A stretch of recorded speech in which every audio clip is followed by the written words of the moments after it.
Xo'jayin, unga qarang. Qachon menga ham uy olib berasiz? Ha, mayli. Chindan ham olib berishimga ko'zim yetmaydi. Mana 10 million boshlanish to'lov. Qolganini transferdan keyin beraman, bo'ladimi? Muammo yo'q. Transferni menga qoldirishingiz mumkin. Tez orada bu narsa amalga oshiriladi. Janob Yani ehtiyot bo'ling. Vaqtingiz bo'lganida gaplashamiz. Janob Yanning boyligi u juda ham ko'p, lekin u har doim taksida keladi. Pastapokali ko'rinishda.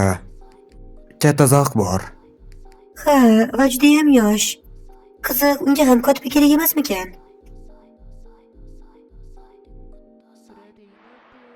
Raiza uning hissiyoti allaqachon 90 balga yetgan. Mening sarflagan 70 million mablag'imdan keyin menga qaytadigan pul 7 million bo'ladi. Va bundan tashqari atribut pal mukofotlari bilan men katta yutuqlarga erishyapman. Romanlarni o'qish tajribamga ko'ra, Chenyuan shunday uyatli gaplardan keyin endi nima qiladi? Buni bilaman. U sevgisini tan oladi. Chenyuan juda ehtiyotkor va saxovatli bo'lganligi uchun kelajakda u albatta yaxshi ota bo'ladi. To'y Milanda bo'lishi kerakmi yoki Alp tog'larida?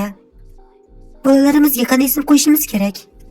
Chenyuan qariganida Alsgeymerga chalinadi va meni butunlay unutadi. Biz yetib keldik. Hoy, Chenyuan, tushmaysizmi? Ha, mening xonadoshim meni internet kafega o'yin o'ynashga taklif qilgandi.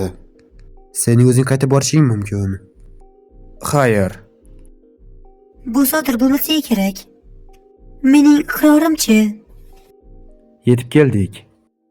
Hoy, hali ham o'ynayapsizlarmi? Nega endi bu yerga kelding?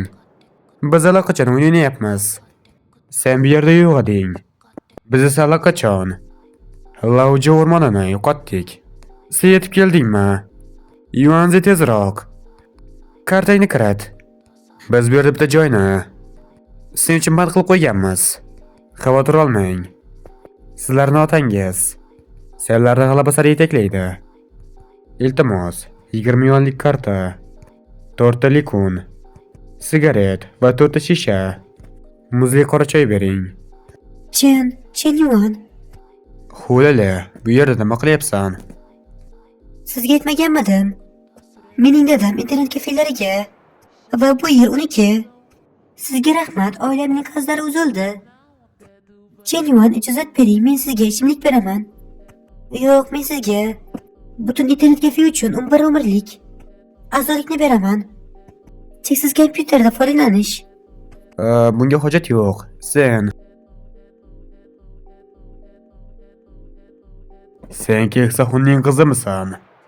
Otang bizga qarzini qachon qaytaradi? Men sizga oxirgi marta 5 million to'laganman.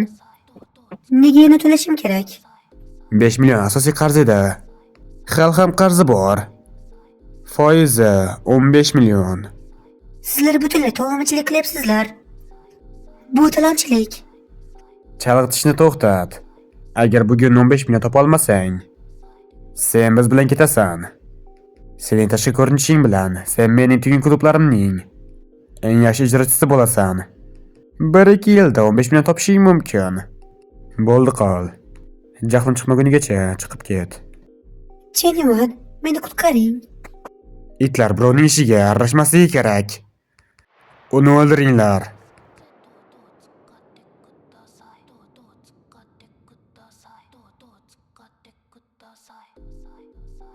Bu birinchi qonning yakuniy harakatimi? Siklon zarbasi. Yuanzi qachon jang qilishda shu qadar mohir bo'ldi. Birinchi qon. Ma'lum bo'lishicha, haqiqiy kuchlilar o'yinni haqiqatga aylantiradilar. Bu adolatsizlik va bizlar yutqazdik. Yigitcha, sen bugun omadlisan. Endi orqangga qarab yur. Katta qani ketaylik. Yuvan aka, rahmat. Siz meni yana qutqardingiz. Men juda ham qo'rqib ketgandim. Qo'lalining yoqtirishi 95 balga yetdi. Tabriklaymiz. Rollar o'zgardi. Sizga berilgan mukofot 530 ming yuan va 5 ta mustahkamlash bali. Bugun chindan ham 2 barobar barakali kun. Yangi mustahkamlash ballari. Ularni qayerga qo'ysam ekan? Fujingning ochilish marosimi. Shamnyuning quritilgan meva sumkasi. Fenku Qihunning asosiy tadbiri. Hulili, sen vada bossan. Yolg'onchi ayol. Sen Chenyuanni aldab, bu yerda yolg'iz ovqatlanmoqchi ekanligingga ishonolmayman. Tizim, mening chaqaligimga barcha mustahkamlash nuqtalarini qo'sh. Bu qochish uchun kerak bo'ladi. La'nat Yuanzi. Jinorsan bu yigit qochib ketdi. Mayli tishlaning. Axir biz hammamiz sinfdoshmiz-ku, qo'yingchi. Lin Chutong va Hulili muvaffaqiyatli qochildi. Va prezident Zhao. Bu kichik masala. Men ba'zi bir yangi mahsulotlarni topishim kerak. Bo'lmasa, men yo'qchilikka tushib qolaman. Kechirasiz, yon tomonga o'tolasizmi? Siz boshqalarni bezovta qilyapsiz. O'yin maydonchasi bizning sport klubimiz tomonidan qisqa sprint musobaqasi uchun evakuatsiya qilingan. Iltimos, chekkaga chiqib tura olasizmi? Bu qiz biroz shafqatsiz, ammo juda jozibali ko'rinadi. Albatta, agar ketishimni xohlasangiz, bu juda ham oson. Shunchaki meni do'stlarga chatiga qo'shing. To'xta, nimalar qilyapsan? Men uning yigitiman. Orqamga qayt. O'lishni xohlamasang, bu yerdan yo'qol. Bu yigitda biroz yomon xulq-atvor bor. Unga gapirishdan oldin o'zingga bir qara. Sen hatto Hyaoryoga ergashishga ham yaramaysan.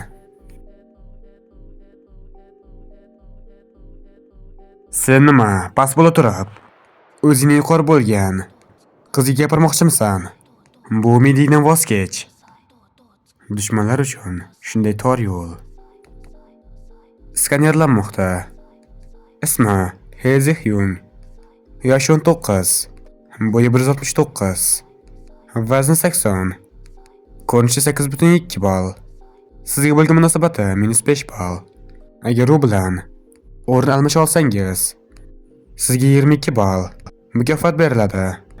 Ha, 22 ball. Juda qiziq. Musobaqa boshlanadi. Iltimos, barcha ishtirokchilar tayyor bo'ling.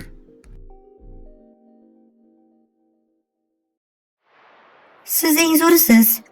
Xo'y, nega trakning tashqarisida kimdir egilib turibdi?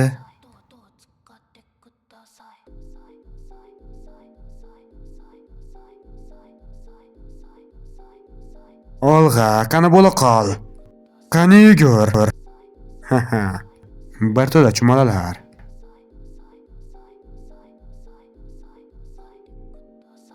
Juda tez.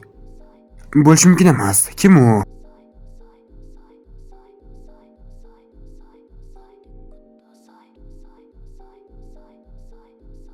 Qaraliyang, men seni mag'lub qilaman. La'nati. Meni kamsitma. Muhrni ochish. Chap oyoq faollashdi.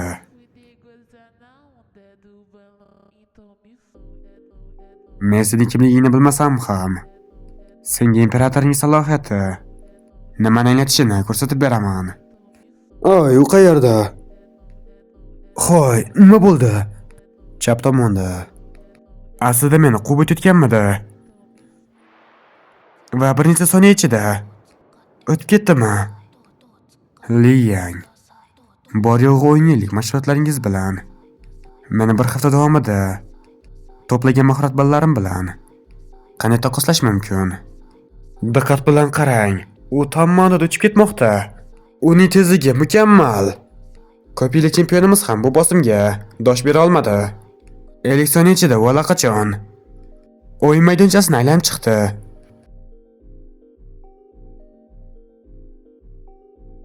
Wow, Li yutqazdimi? Yangi chempion tug'ildi. Inson chegaralaridan ham oshib ketdi va rekordni yangiladi. Lekin hozir biz u haqida hech narsa bilmaymiz. U hatto ro'yxatdan o'tgan ishtirokchi ham emas. Yigitcha Men senda ajoyib salohiyat borligini ko'ryapman. Yengil atletika jamoasiga qo'shilishga qiziqasanmi? Men seni terma jamoaga tavsiya qilaman. Murabbiy, bu joy men uchun emasmidi? Uzr. Bu meni qiziqtirmaydi. Men uning qanchalik jasurligini sezmadim ham. Hezining yoqtirishi.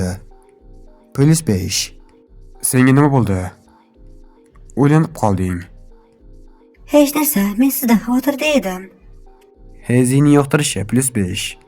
Hezining yoqtirishi +5. Qiqi, qayerga ketgan eding? Chenyuan men uchun uy sovg'a qilganini bilasizmi? Nima? U sizga uy sovg'a qildimi? Ha, bugun men u bilan uy ko'rgani borgan edik. Darvoqe, Chenyuan bu uyni 60 millionga sotib oldi. Men uchun Tiyoko tumanidagi mulk narxlarini tekshirib ko'ring. Agar o'sha uyda yetkazamiz kishi men aldagan bo'lsa, uni ayamayman. Chenyuan mening gapim uning gapi ekanligini aytdi. Ahmoq odamlarning omadsizligi bor. Nega bunday yaxshi narsalarga duch kelmasin? Juda hasad qilyapman. O'zingizni ko'rsatishni bas qiling. Men sizga yordam beraman. Chelursan, bu nima? Xunan universitetining eng yomon o'quvchisi Chenyuan. Bir paytning o'zida bir nechta qizlar bilan munosabatda. Ahmoq yomon. Chenyuan? Ahmoq, menmi? Sen aytishyapti. Bu qanday hazil? Men ochiqchasiga saxiy odamman. Bu tuhmat. Oxirgi paytlarda men juda ham ko'tarilgan ko'rinaman. Kimdir baxtli emas.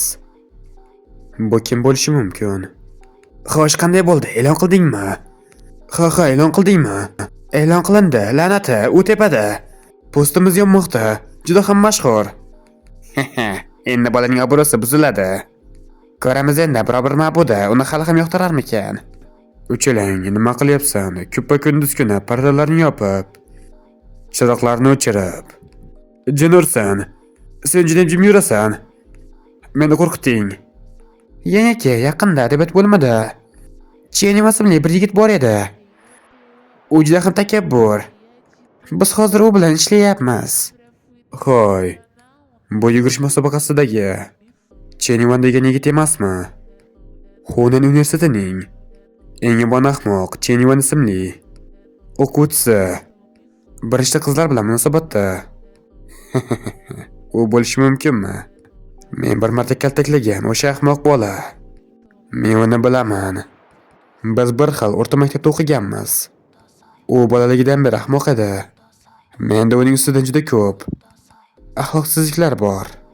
Aha, u ahmoqona bo'lishi kerak. Va yaramas. U katta ehtimol bilan qizlarni ovora qiladi va ularni bezovta qiladi. Aka, yang sekin gapiring. Eng asosiy joyi u itlar kabi yalaydi. Yang aka, o'tiring. Bizga o'sha hikoyalarni aytib bering. Ha, uni qanday o'rgansiz? Bu hikoyalarni eshitishni yoqtiraman. Qizlarni ta'qib qilishi. Bu haqida batafsil aytib bering. Sen kichkina ahmoq. Tanlovda g'alaba qozonishing men uchun hech narsani anglatmaydi. Agar murabbiy seni yaxshi ko'rsa, unda nima bo'ladi? Men seni tabaning yiqilishingni ko'rishni xohlayman. Xunan universitetining eng yomon va ahmoq Chenyuan ismli talabasi. Qizlar bilan munosabatda. U qizlarni ahmoq qiladi. Ular bilan gaplashadi, uchrashadi va vaqt o'tib tashlab ketadi. Universitet qizlari. Iltimos qilamiz, undan ehtiyot bo'ling.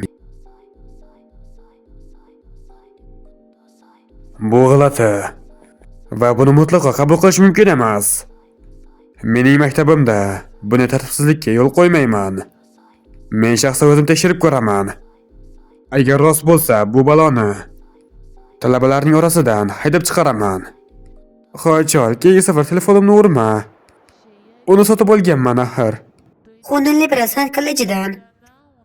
Chenyuan juda o'ziga xos shaxsdir. Meni eng yomon ko'rganim qizlarning azoblanishidir. O'zingizni asrang. U mashhur oiladan bo'lib, hayotda boylikka ega. Ammo u saxiy va boshqalarga yordam berishga tayyor. ularning tashvishlarini yengillashtirish va qiyinchiliklarni hal qilish umidida. Men ularni eng ko'p kaltaklagan. Axlatni yomon ko'raman. Qachonki tun tushsa, u oxir yovuzlikni jazolaydigan qorong'ida sirgalanadi. U qudratli va sirli, bo'zdak va gunohga to'la shaharni qo'riqlaydi. Mening nuqtai nazarimdan Chen Yuan qahramondir. Qahramon, bu biroz bo'tirilgan emasmi? Ha, o'zi nimaga asoslanib? Bu xulosga keldingiz. Men ham qo'shilaman. Ayollik sezgisi bilan